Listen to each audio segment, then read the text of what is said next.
ভারতের আকাশে কি আসছে নতুন শক্তি?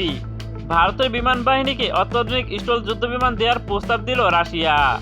রাশিয়া ভারতের কাছে তাদের পঞ্চম প্রজন্মের স্টল যুদ্ধবিমান সুকাইসু-57 এর একটি নতুন ডুয়েল সিট বা দুই আসনের সংস্করণ দেওয়ার প্রস্তাব দিয়েছে।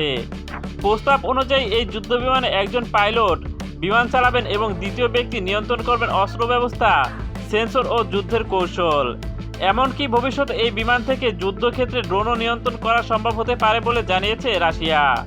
বিশেষজ্ঞদের মতে এই প্রস্তাব ভারতের বিমান বাহিনীকে আরও অত্যাধুনিক ও শক্তিশালী করে তুলতে পারে, কারণ চীন ও পাকিস্তানের সঙ্গে সামরিক প্রতিযোগিতার মধ্যেই নিজেদের আকাশ প্রতিরক্ষা শক্তিশালী করতে চাইছে ভারত। তবে এখনও চূড়ান্ত কোনো চুক্তি হয়নি। বিষয়টি নিয়ে দুই দেশের মধ্যে আলোচনা চলছে।